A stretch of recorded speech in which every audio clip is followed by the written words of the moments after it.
Welcome to Tu Cuentas Film Chat series. Over the next 3 days, we will be talking with a bunch of artists across writing, directing, and producing. And today marks the first of our 3-part film chat series, Breaking Barriers, Diversifying Television Writing. This Monday, Tuesday, and Wednesday, we had incredible conversations with Shakira Barrera, Rob Figueroa, and Natalie Barriel. If you missed it, you can go onto Instagram and check out these cafecitos right now. Before we start our show today, you should know a little bit more about who I am. So let's watch this video package they created for me.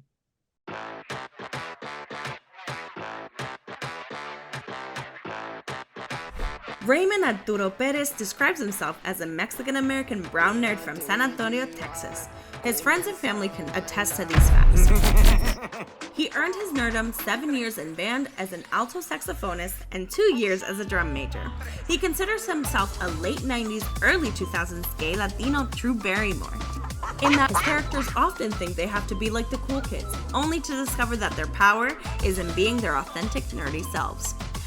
Raymond received a BS in radio, television, film, and BBA in marketing from UT Austin in 2014, and received a Master of Fine Arts in Screenwriting from the American Film Institute in 2019.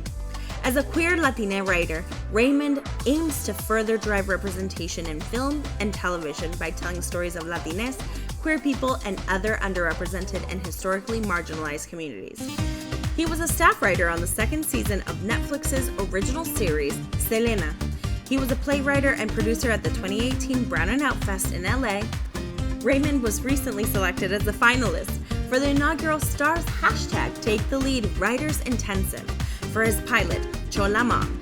In 2021, his pilot, The Only Gay in Waco, placed him as a finalist for the inaugural Out Loud list. When he isn't writing at his kitchen table, he can be found on the dance floor dancing to salsa, Brazilian funk, cumbia, merengue, and bachata in that order. Oh my God. That's embarrassing. Where'd y'all get those photos from? Now that you know quite a lot more about me, I'm excited to get to know our guest speakers over the next 3 days. But before we begin our conversation, let me tell you about the power of HITN TV and Tu Cuentas. HITN TV is America's leading Spanish language non-commercial television network, servicing over 35 million households in the United States and Puerto Rico with high quality, educational, and entertaining content. Tu Cuentas Cine Youth Fest is your creative stage powered by HITN. We're not just a festival, we're a thriving community of storytellers committed to shaping a more inclusive future in the film industry, both on and off screen. If you're curious about this year's competition, I highly encourage you go to cineyouthfest.org and explore the official selection of innovative and compelling narratives. And that's not all, because this Monday, if you're following us on Instagram, you'll see that we're going to be announcing the top 3 winners on October 16th. So you should go to cineyouthfest.org before then and make sure that you watch all of our official selections so you're in the know once we announce the winner. Join us at Cine Youth Fest, where every story matters. Today's conversation, Breaking Barriers, Diversifying Television Writing, brings forth 2 folks from the WGAW Latinx Writers Committee. We have Christina Piña and Jorge Rivera. First, we'll be bringing up Christina, and let's get to know a little bit more about her with this video package.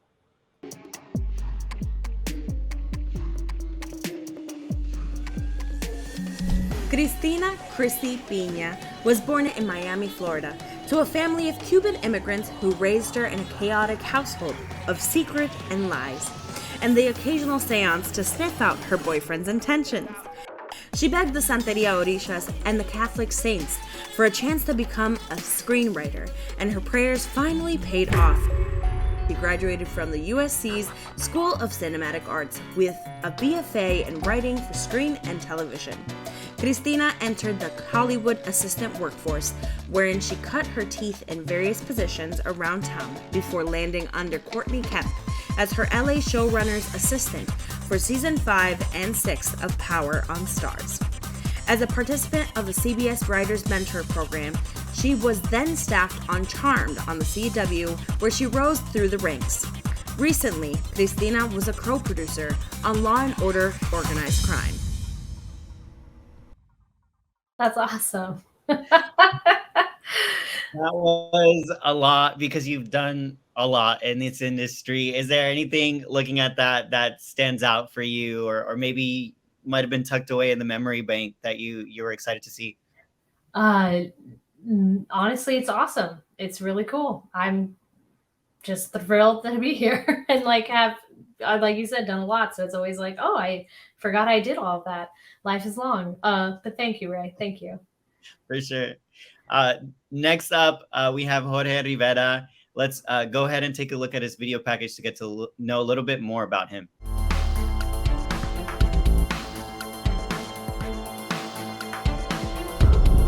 Jorge Rivera is a former true crime TV producer who now writes about fictionalized murders instead of producing stories about real ones.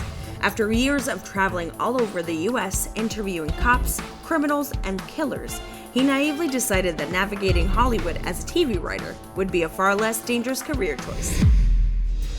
Jorge was a fellow of the National Hispanic Media Coalition's TV Writers Program and the Fox Writers Intensive.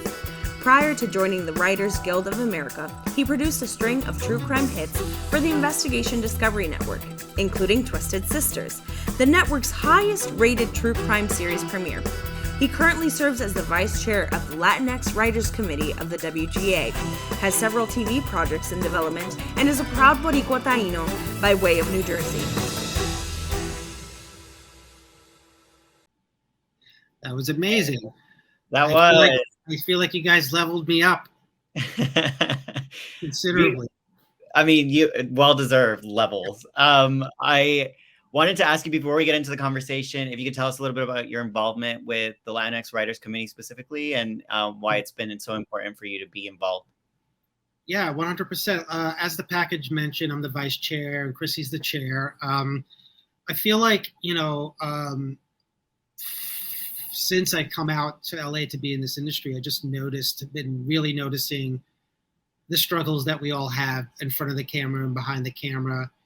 And shortly after coming out and working out here, I started going to meetings and just was really taken by the amount of energy and positivity that the group really transmitted amongst themselves and out into the world. And shortly after that, a year or two later, I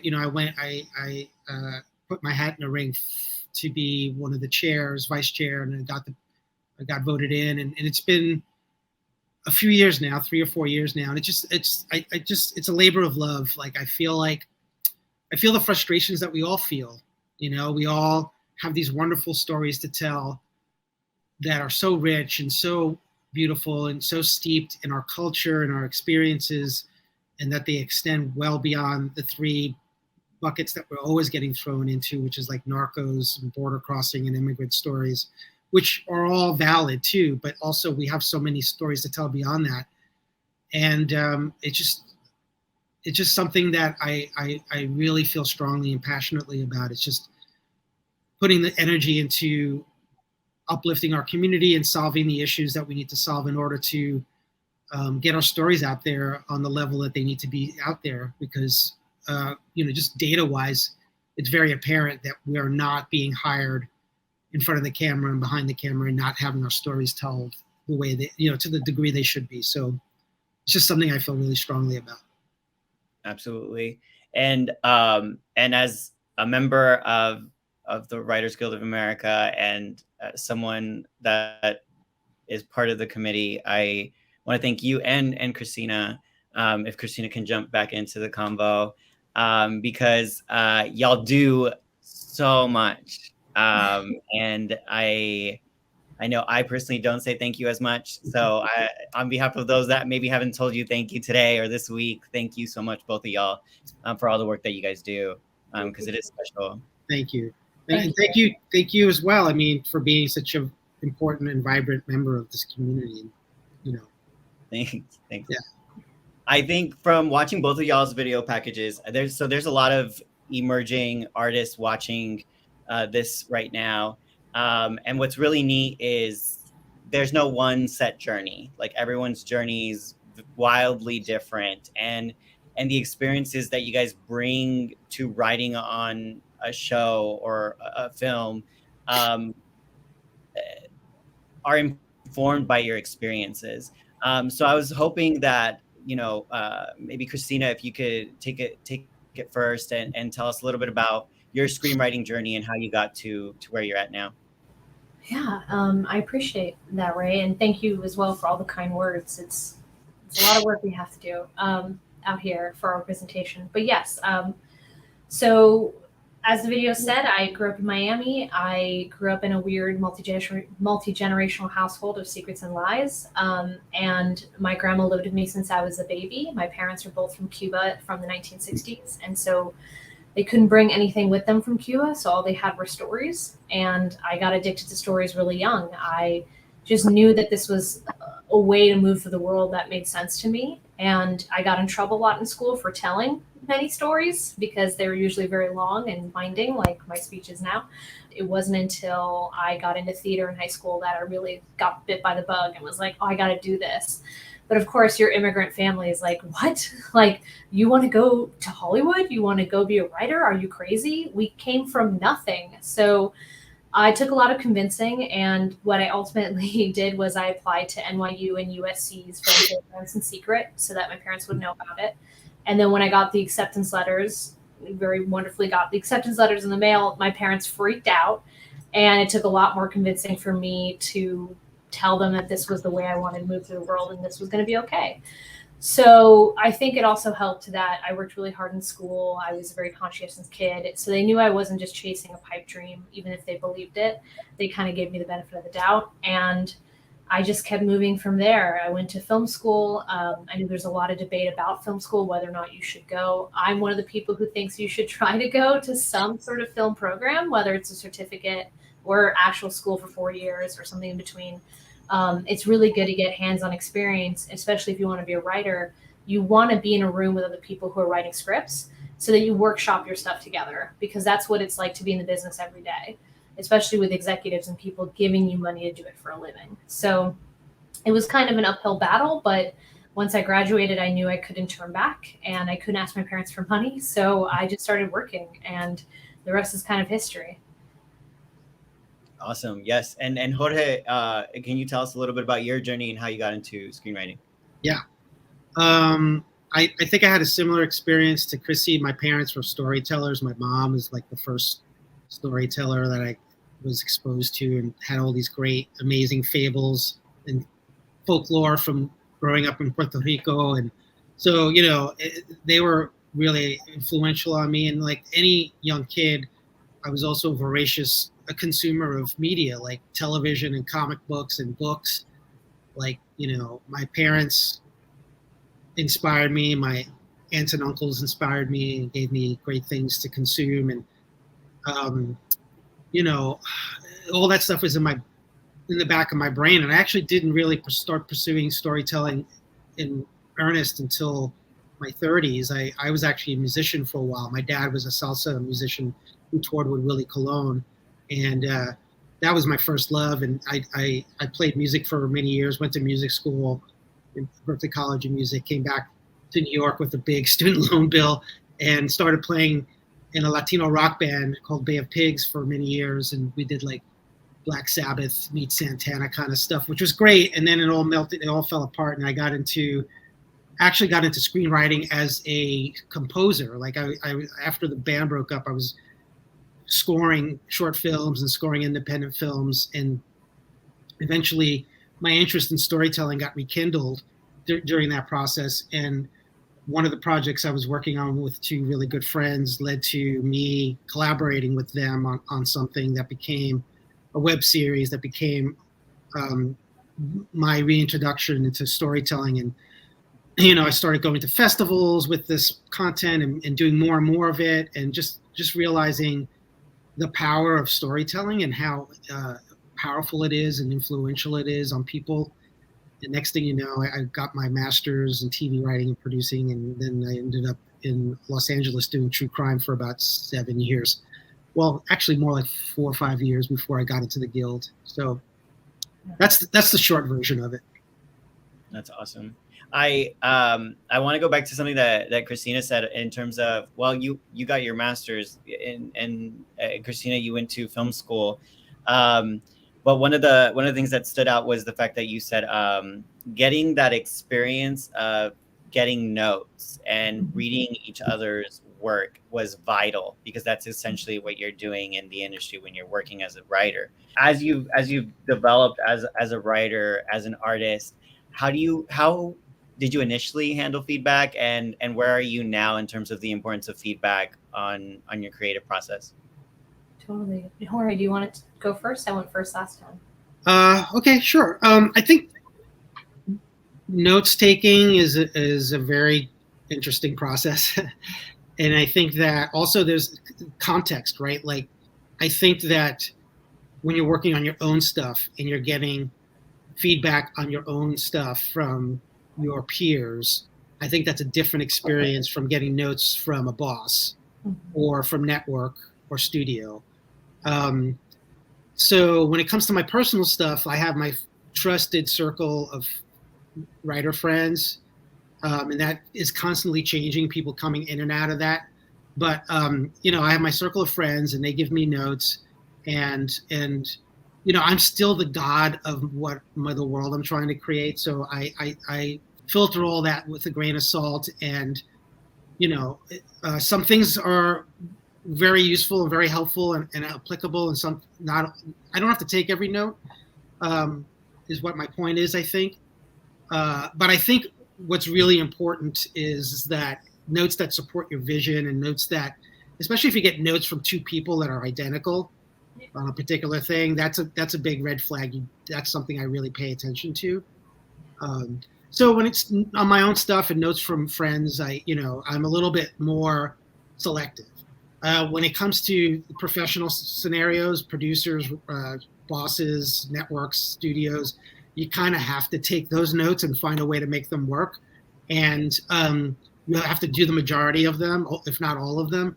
And if you feel really strongly about a particular note, you win those battles by saying yes to everything and then saving your, like, I'm not sure about this one, because you've addressed the majority of notes. That's, I think, pretty common approach to how you do notes in a professional situation versus personal stuff. Yeah, I'd agree with that for sure. It depends on the context and the audience. Yeah, if it's a personal project, like Jorge said, you can decide what notes to take. The rule of thumb they always taught me in film school was, if 2 or more people, especially 3 people, give you a note on something, especially for a personal project, then you should probably take the note, because then most people didn't get what you're trying to set out to do. But if it is something where you're being paid to write by a producer, studio, or network, or you're on staff on a TV show, for instance, and you have to get notes back from the studio and network in that sense, usually the rule of thumb is you take every note. And again, like Jorge said, fight for the ones that you've held in your back pocket. And it also depends on vision. In the feature business, or the feature side of the business for writers, we often hear that feature writers will struggle to take notes sometimes. And it's like, no, maybe they want to take the note. But we also know in our business that in the feature side, those writers might get fired a little bit more easily, because they're a rewrite business. Like, you get hired to write a feature, you get fired to write a feature, you get hired to rewrite a feature, and so on and so forth. And in the TV side, where you're in a room, you have more of a consistent employment situation. So you go in, you go to the room, you do your pitches, you write your scripts, and you know that you'll have that job. And so you kind of still have to be careful. Like, you don't want to make someone mad, but at the same time, even in features as well, you need to fight for your vision. So it becomes tricky. I think it takes a lot of time and experience, and I personally wish I had more answers. I've only been doing feedback for a few years now, and it really depends on the personalities and the context of the project, for sure. As a television writer, your role as a writer is also to be a producer. And I wanted to ask both of y'all, how has having on-set experience informed your writing? How important is it to understand the technical aspects of filmmaking when it comes to creating television? I can jump in. It's super, super, super, super, super important to get as much on-set experience and or as well post experience as much as possible, especially if you're in TV, because the TV track is a lot easier to climb in the sense of it's a hierarchy. Like every room has its own hierarchy. It also, you have job titles that are codified in our minimum basic agreement with studios in terms of like, I was a staff writer on this show and now I'm a story editor, and you keep going up until eventually, hopefully, you get to executive producer or showrunner. So in that sense, in a TV track, you're able to kind of feel your way through it. And then also with each job, you gain more skills. So for instance, if you're a staff writer, you're not expected to go to set usually, but great, super great if you are, and highly recommended. And then as you continue up, you're supposed to have more set experience, most post experience, casting, all kinds of stuff. So by the time you're a showrunner, executive producer, you've done this many times before. But yes, it's super important. You need to be able to know how to talk to actors, to be able to know how to be able to give direction to a director. You need to be able to deal with the heads of different departments. And then in your own writing, eventually, as you move through from job to job, you learn, okay, well, I know I can't set this scene at night in the rain because the crew will kill me and they will come for me and it will not be good.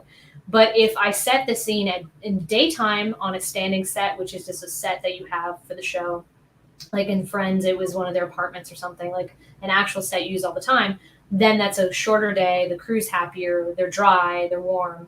And you learn to move through the world in that way of like, how do I best make this not just a great production experience for others, but myself especially, like, because they will comfort you.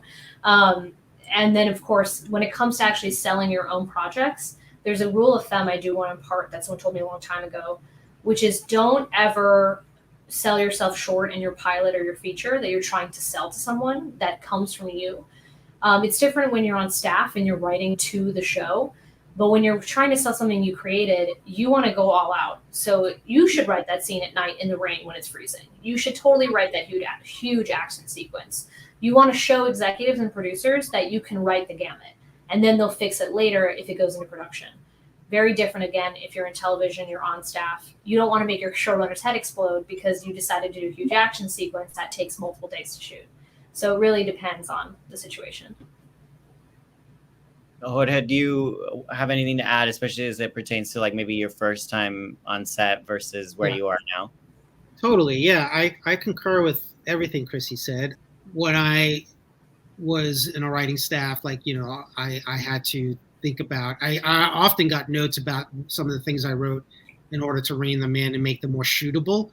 You know, the thing is that when you're on a show, there is a budget and it's finite, and you have to, you know, make the script shootable and affordable and practical in so many ways. And when I was on set, we ended up having to rewrite things because sometimes we lost time, or a key prop broke down and we had to rewrite scenes. So like, it's, you know, you're always thinking about the practicality of shooting your script when you're in a professional situation.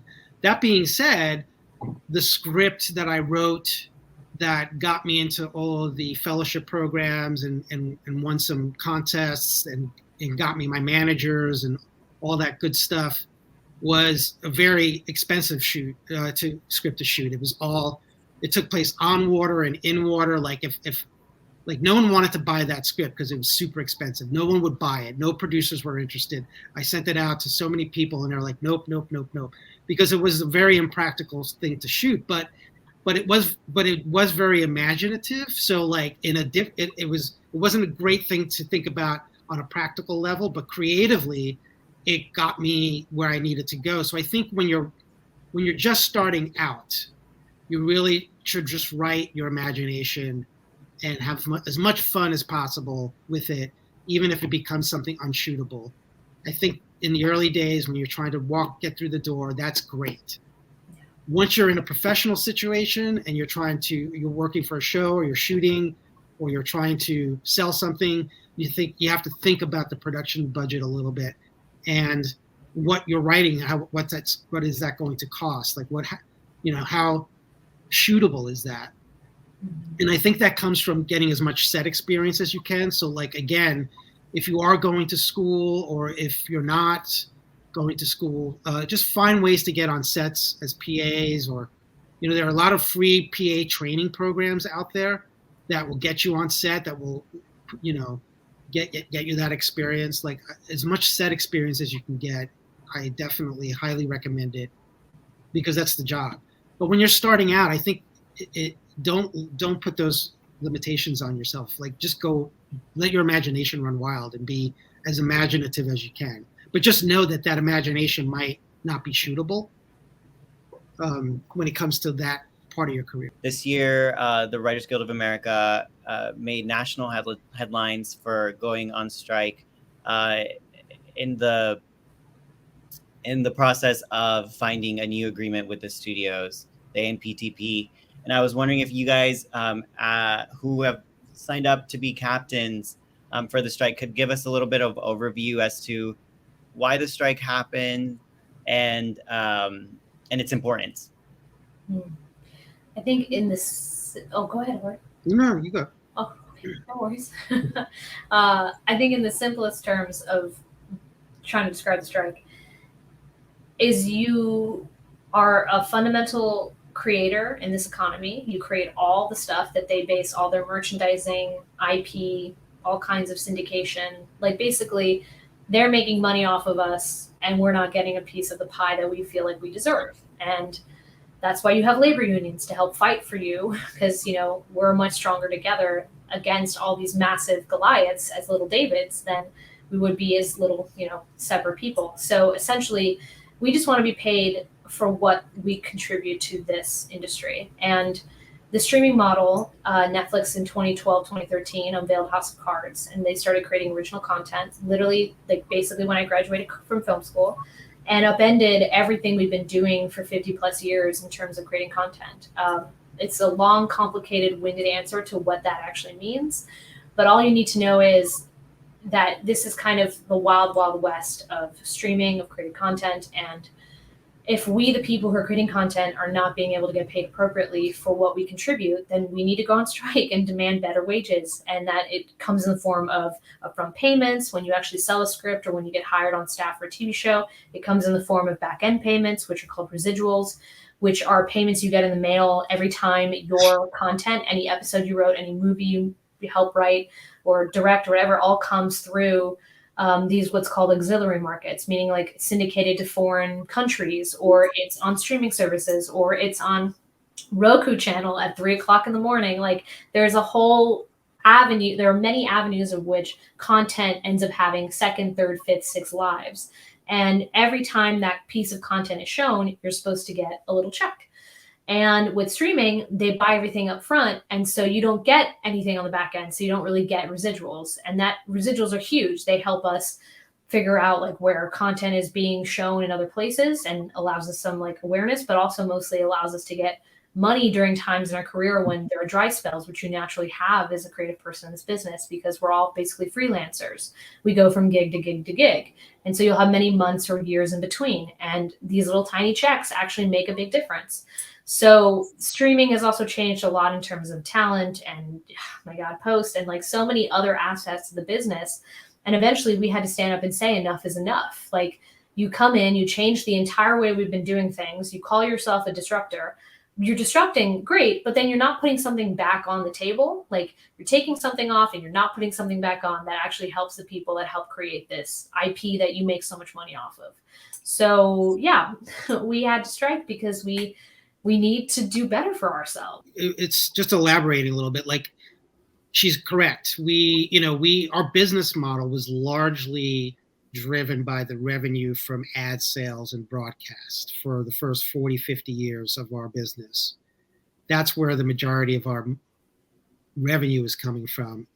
So ad sales, and then syndication, and then reruns, and also sales on DVDs. These were all revenue streams for the business that went away once streaming was entered into the equation, because their business model is completely subscription based, no ads. It's starting to change now. They're starting to introduce ads again, but their business model is basically subscription based, and so that revenue greatly shrunk, and for them to make a profit, they've been eroding all kinds of pieces of our business that have made it like difficult for writers to have a sustainable career. It used to be that you could be on a 22 episode show for broadcast and you'd be employed all year long and you'd make enough money to pay your rent and pay your mortgage and put your kids through school and have health insurance and have healthy residuals. But so that's all gone away in the last 7 or 8 years. And so it's become more and more of a gig economy, and more people are not being employed regularly enough to be able to do all those things that normal middle-class people do, which is, pay their rents, pay their mortgages, put their kids through school. And off of that, Jorge, I think in some way we've already won. Like, we've been able to show the world, and especially the United States that loves to work, that we deserve to be compensated for that work and to be compensated appropriately. Like, we're not asking for the moon. We're just asking to buy a house and to send our kids to college and to be able to take vacation once in a while and to save for retirement. And that should not be crazy, especially in a very developed country such as the States. And on top of that, we were able to show other members of different labor unions across the country that labor is very strong and is growing and becoming stronger every day in this country. And something that is long overdue from decades past. And it's exhilarating. It's super exciting. Like, it shows you that you can do anything as long as you have a community of people behind you, kind of like in A Bug's Life. Like, they weren't going to beat the grasshoppers independently, but when they all joined together as ants, they were super strong. And that's kind of beautiful. And also, I think that for future generations, look at all these beautiful filmmakers who maybe don't even know they're filmmakers yet, or they know and they just need the chance and they need to show everybody what they want to say and what they want to do. And now with this action that's been so successful, we've been able to open that door for them to say, great, now show us what you got. And when you get here, you'll get paid really well so you can actually afford to live in this second most expensive city in the country. And for that, I'm really grateful that we've been a part of this whole movement this whole summer. And it's been grueling, but it's been really beautiful as we move into the fall and the winter.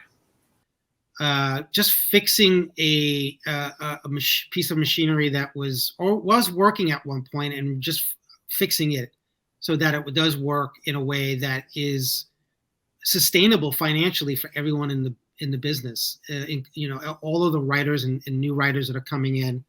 And, I think that everything that are doing and have been doing is just completely reasonable, and is really about just, making sure that there's a future for everyone that is entering the business 10 years from now, 5 years from now, 2 years from now.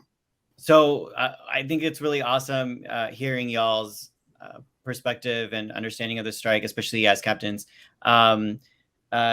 Being that this is my first strike, it's been a lot of learning of just how important and fundamental a union is, but then also taking a step back and looking at the previous strikes and negotiations and agreements that have occurred over the years, knowing that too much of what y'all have already said, that this is ensuring that the people watching right now can be writers of film and television. One of the things that I've found, just an added level of toughness and whatnot, is like, I entered the guild, and because there are fewer jobs and because that ladder has kind of temporarily gone away, I have had to work a second and third job. And so I think what really gives me a lot of hope and confidence is that that ladder remains there.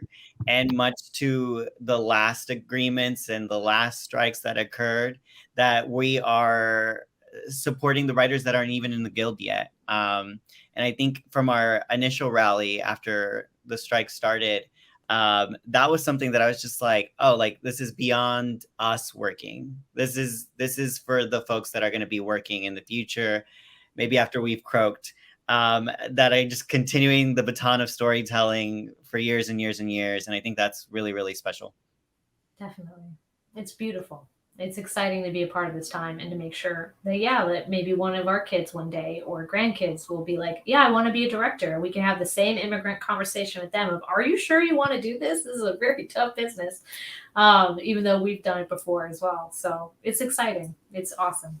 Switching gears, I wanted to ask, as y'all have been in this industry, of some of the breakthroughs that you guys have seen in Latinx representation as it pertains to behind the camera. If you guys could speak to that a little bit. Jorge, maybe you could start off. Sure. It's a mixed bag, to be honest. I think what's been wonderful is that we have seen some pretty incredible pieces of art media out there in the last few years. Obviously starting with like things like One Day at a Time and Selena and In the Heights and Blue Beetle recently, and in This Fool. I'm missing a bunch of things that have happened in the last few years. Gordita Chronicles, and so there's been a flurry of really amazing pieces of work in the last few years, which is really exciting. Vida, Lopez versus Lopez. I'm still missing a few. And so that's been super exciting. It's super exciting to see something come out and get on our screens. But what on the other side of that, the mixed bag of it all, is that often they don't last very long, a season or two or three, which is sad. They get canceled quickly. They don't get marketed as much as they should be getting marketed. So it's been a mixed bag. And Chrissy and I are constantly ensconced in the data of it all. We get reports from the Guild. We get reports from, independent reports from like UCLA and USC. We do our own data mining. We've done a very interesting and pretty detailed survey not too long ago that produced some interesting results. So, though we have the gains on screen occasionally, the wins, and they're there and they're beautiful, and we love that, it's just not consistent enough, and it's not on par with national averages in terms of like our audience, our populations. We're nearly 20% of the country, Latinos, and 50% of Los Angeles in population wise. But when it comes to the hiring demographics, we're way below those national averages in TV writing, film writing, directing, acting. So, we have a lot to celebrate because we're awesome and we make some really awesome stuff, and we will continue to make awesome stuff. But we have a lot of work to do in terms of raising the amount and the consistency of all that work. Definitely. Christina, is there anything you want to add in terms of the evolving landscape of Latinas behind the camera? Yeah, I agree with everything Jorge said. I think it is evolving. I was just talking to an upper level writer on the picket recently. Jorge and I put together a 2,100 person SAG-AFTRA plus WJ bi-coastal picket. So we had a Latino picket in LA at the same time it was happening in New York, and it was amazing. Huge, huge, huge turnout and solidarity. And I was talking to an upper level writer there, and he was saying that since he's been writing all these decades, he had never seen the plethora of Latinx content that has come out in the last 10, 15 years. And he didn't even know it would ever happen. He was always scared it would never happen because he was one of the only people who was Latino working in Hollywood for a long time. And now I think, especially with millennials and Gen Z, we are much more diversified demographics. We are hefty generations of diversity. We are coming through and we're saying, actually, a lot of this content is not really about us, and we want it to be about us. So we are pushing a lot of change, and I'm very hopeful for us as we continue to rise and grow. But the systems, the institutions in place exist for a reason, because they're powerful and because they know that they're powerful and they can, keep us down. And so I agree with Jorge. I think it's going to continue to be a fight, but pa'lante luchamos, we will always keep going. And we keep putting on these big pickets. We keep talking to change makers, executives, whoever we can get on the phone to say, this is a problem, you need to change this. because it's not just about like seeing ourselves in media. Yes, of course, that's huge. But it's really the note behind the note of when a Latina person watches a person who's Latino, Latina, Latina on screen, they're learning a few things. One, that they exist in the world outside of their own community of Latina people or whoever else they spend the most time with. And two, they learn that consistently they are not a second-class citizen. There is a big message or sometimes feeling or belief or vibe, if you will, that at least I have talked to many people about, where a lot of Latina people are like, well, I'm Latino, I'm Latina, I'm Latina. Like, my experience of America is such as that I grew up with a family of immigrants, or I'm second or third generation, and I will never be seen as less than that, being seen as less than just an immigrant, even though like I don't really identify that way. I'm not an immigrant myself. And so, I mean, I see it all the time when I talk to people about their parents or their grandparents who are my age, or I look for a housekeeper on Indeed.com and it's always a Hispanic woman. And it's like, for this Hispanic woman to watch a TV show about her one day, where she is a badass lady, like in The Cleaning Lady, that TV show on Fox, I believe, or misnaming the network. Like, to see yourself as a hero, to know that you have more potential outside of the box that society has put you in, is a very powerful thing. And so I always just like to tell people, like, why should there be more Latinx content? It's like, because you deserve to see yourself in whichever way you want to see yourself. And it's our job as storytellers to help you feel that way and to see yourself differently. Be the hero of your own story. You're not a second-class citizen, and you are not, unfortunately, white. Even if you are white passing, you are still ethnically Latino if that's how you identify and that's how you interact with your family or your friends or your community. And honestly, like, we're multifaceted, we're complicated people. Everyone is that, no matter what background or cultural ethnicity you are, or color of the skin. And yet, I just hope that as we continue to make stuff for Latina people and keep fighting for representation, that audiences will continue to show up for our stuff and say, yeah, that's me, or that's not me, but I support this project, so that one day they'll make something about me. And that's huge. That's life-changing huge. And we're running out of time, so I just want to kind of end our conversation with the fact that a lot of our viewers today are young artists. They're maybe just starting their writing journeys, maybe just graduated high school, maybe just graduated film school. What are some bits of information that you wish to impart to them to go out and create? What to create? I mean, create whatever you want. Like, that's the answer. Like, who cares what the market wants? Who cares what your parents think? Who cares what youth, like your fear inside of you, is saying? Create whatever you want. Like, if you were to think of yourself as an 8-year-old kid or a 10-year-old, and you were just playing with your dolls the way I was as a kid, and I would create little stories all the time with my Barbie dolls or my dollhouse, and I just did whatever I wanted. And then I one day realized I could write those stories down, and they would actually be read by people, and then people could feel the things I was feeling, and I could communicate them through vibe and feeling and love and compassion and fear.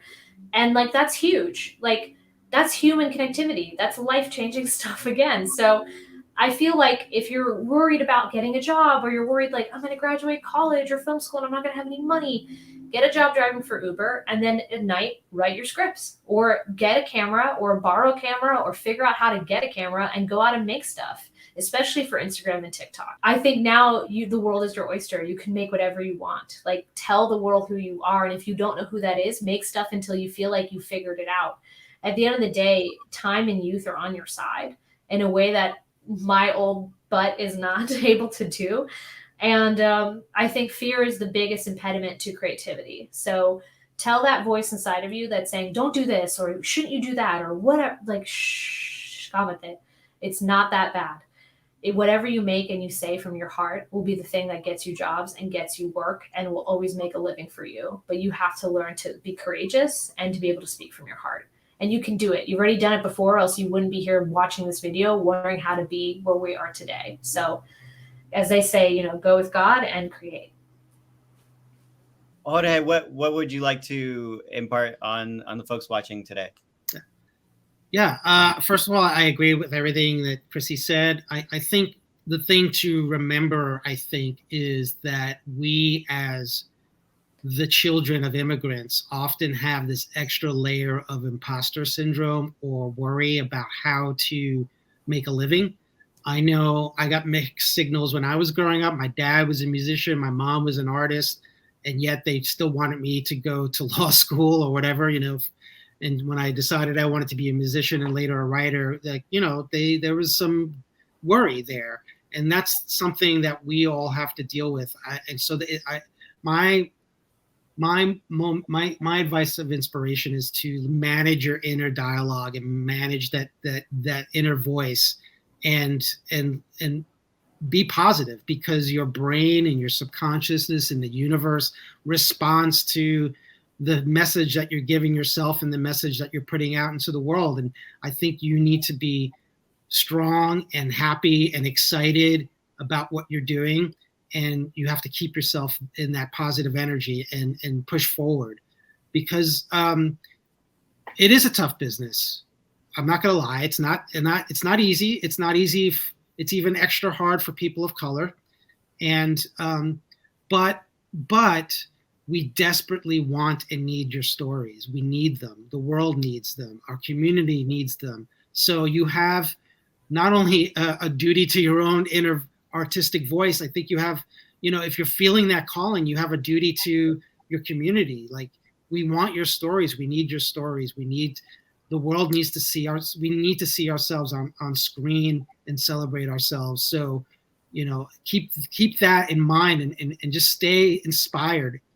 And if you decide to do it with your whole heart, and just push really hard, because it's gonna require that. But honestly, there is nothing more gratifying than seeing your work get made and get put on screens and know that millions of people are seeing it. I can't tell you how gratifying that experience is. And I want that for everyone in this Zoom, in this session, to feel that, because it is pretty extraordinary. So that's basically my words of inspiration. Stay inspired. Thank you both so much for today's conversation. I feel like I learned so much from our talk, and I know the viewers have as well. I am excited to see what projects you guys work on in the future, and who knows, maybe we'll be working on one together.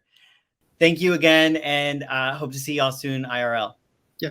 Oh, thank you so much, Ray. We love you. Thank you all so much. Yeah. Keep creating.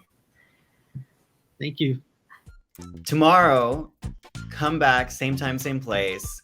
We will have Omar, Camilo, and Benji Lopez talking about the hurdles that they've faced in their journeys as artists in the industry. So come back. It's going to be a great time, and we're going to learn even that much more about being artists in today's storytelling landscape. All right, so that ends our time together today. However, before I let you go, we wouldn't be able to have done any of this without our support from our sponsors. So here they are. And I'll see you tomorrow. Bye. Thanks to our sponsors, we continue to have important conversations that educate and inspire the most valuable asset for a brighter future, the new generation of Latinx creatives. Visit cineyouthfest.org to find out more, because tú cuentas.